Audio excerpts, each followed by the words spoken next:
यूं वैसे ही कोई बुलाए तो कोई थोड़े आता है, लेकिन पीड़ा है और ये पीड़ा उन पीड़ितों परिवार की नहीं है। प्रत्येक व्यापारी अपनी पीड़ा को समझे। आज उनके साथ में है, कल दूसरे के साथ में है, परसों तीसरे के साथ में। इस प्रकार की व्यवस्थाओं को मेरा करबद्ध निवेदन है अधिकारियों से कि अभी भी सावचेत होकर के इन पीड़ित परिवारों का जो भी सामान है वो वापस दे देवे तो बहुत ही अच्छा रहेगा। नहीं तो कल कार्मिक अनशन पर 21 लोग इस धरने पे बैठने वाले हैं। 21 लोग कार्मिक अनशन पर, उनकी लिस्ट भी बन गई है। 21 लोग कार्मिक अनशन पर बैठेंगे, उससे भी नहीं मानेंगे तो भूख हड़ताल पर बैठेंगे, उससे भी नहीं मानेंगे तो 1, 2, 3, 4, 5 दिन तक मार्केट बंद करना पड़े तो मार्केट सांचौर का बंद रहेगा। और एक सांचौरी नहीं, पूरी तहसील बंद रहेगी। और उसमें ग्रामीण क्षेत्रों से भी जो पीड़ित हैं, जो त्रस्त हैं, वो लोग भी इस धरने के अंदर शामिल होकर के अपना साथ देंगे, क्योंकि उनको पूरी पीड़ा हो रही है और सत्य की जीत के लिए आएंगे। वो सत्य के साथ में आएंगे। वक्ता बहुत है, मैं आप लोगों को इतना ही कहकर मैं मेरे वाणी को विराम देता हूं। जय हिंद, जय भारत, व्यापारी एकता जिंदाबाद। हमारे बीच में किसान संघ के अध्यक्ष के रूप में सौराम जी बजारे, आपका भी स्वागत। नवनिर्वाचित पार्षद महोदय सोनलाल जी सीए, कृपया आप भी संबोधित करें।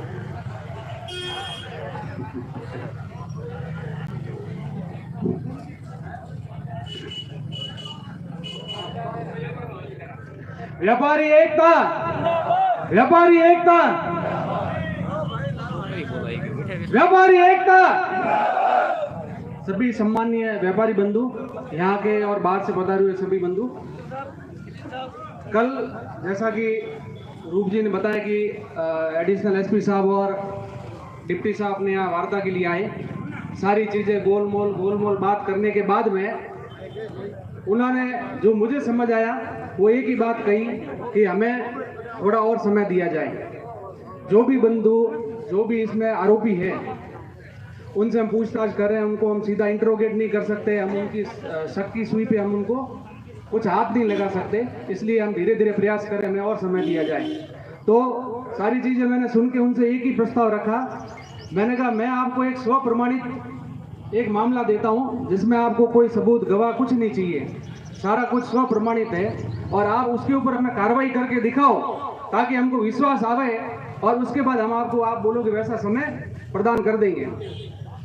तो उसके बाद में हमारे खत्री जगदीश जी, इनका माल जो बरामद हुआ, तो कोर्ट के एक लेटर पे कोर्ट ने आदेश दिया कि भाई आप पुलिस थाने को आदेश दिए कि आप ये इनके 3 जोड़ी लूंग है जो बरामद हुआ, आप इनको सौंप दें।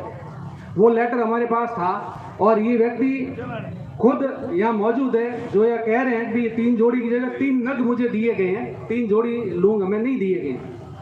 तो मैंने डीवाईएसपी साहब और डिप्टी साहब को कहा कि मैंने कहा ये कोर्ट का लेटर है जिसके अंदर 3 जोड़ी लूंग बरामद हुए हैं, और ये व्यक्ति खुद यहाँ बैठा है जो कह रहा है कि मुझे 3 जोड़ी की जगह 3 नग दिए हैं। अब आप इसके संबंध में कोई स्टाम्प पे लिखवा के लेना चाहे या कोरे कागज पे लिखवा के लेना चाहे तो हम लोग देने को तैयार है, और आप इसके ऊपर कार्रवाई करके हम व्यापारी जनों को विश्वास दिलाएं कि हम आपको और समय क्यों दें। तो उसके बाद हमने दोपहर 2 बजे सारी कार्रवाई कर एक एप्लीकेशन बना के, शिकायत पत्र बना के और डिप्टी साहब को दी। 4 बजे कांस्टेबल साहब घर पे आए, बोला ऐसा नहीं था, वैसा नहीं था, आपसे कोई भूल हुई होगी। इन्होंने भी खरी पक्की बात रखी कि भाई भूल कोई नहीं हुई है, 3 जोड़ी लूंग हमें दिखाए थे और 3 नग ही हमें दिए हैं, और बाकी सामान हमारा हमें लौटाया जाए। उसके बाद में ये थाने गए, इनकी पत्नी और ये थाने गए। थाने जाके सारी चीज़ वेरीफाई की, वेरीफाई करके इनको एक होम थिएटर जो बरामद नहीं किया था कोर्ट के द्वारा वो भी इनको दिया, 4 स्पीकर भी दिए और 1 नग लूंग का और दिया। अभी 2 नग और बाकी है, अभी 6 में से 4 नग आए हैं, 2 नग और बाकी है अभी। इसके अलावा कुछ चांदी के सिक्के हैं जो हमारे समाज के कार्यक्रम होते हैं थराद में, जो मतलब वहीं से वो इनको प्रदान किए गए थे, जो जस्टिफाइड थे, वेरीफाइड थे कि ये सिक्के इनके ही हैं, वो भी इनको दिए गए। तो इस तरह की ये कार्रवाई हुई। ये सारी कार्रवाई होने के बाद में अब सवाल ये बचता है कि हम इन पे विश्वास कैसे करें। तो जैसा कल बात हुई थी साहब से, तो हमने उनको ये बोला था कि हम आपको स्व प्रमाणित एक मामला दे रहे हैं, उसके ऊपर आप क्या कार्रवाई करते हैं। तो इन्होंने माल की सुपुर्दगी की, लेकिन इसमें जो व्यक्ति दोषी था, जो अधिकारी कर्मचारी दोषी था, उनके ऊपर क्या कार्रवाई हुई उसकी अभी तक किसी ने कोई विगत हमको नहीं दी है। तो हमारा धरना जो माल बरामदगी तक ही सीमित नहीं है, हमारा धरना ये भी है कि हम उस कर्मचारी, जो दोषी कर्मचारी अधिकारी है, उस संबंध में क्या कार्रवाई हो रही है वो भी हमें सूचित किया जाए। तो आप सब लोग यहाँ पधारे हैं, आप सबकी एकता, अखंडता और हरीश जी के जो सुदृढ़ नेतृत्व है उसके कारण से ये सारी चीजें, उस ताकत से ये सारी चीजें संभव हो रही है। और ऐसी ताकत अगर हम आगे भी रेगुलर दिखाएंगे तो ये एकदम सत्य सिद्धांत प्रतिपादित हो जाएगा कि आगे से इस तरह की घटना, इस तरह की चोरियां, बड़ी बड़ी चोरियां ये आगे से नहीं होगी। धन्यवाद। बहुत बहुत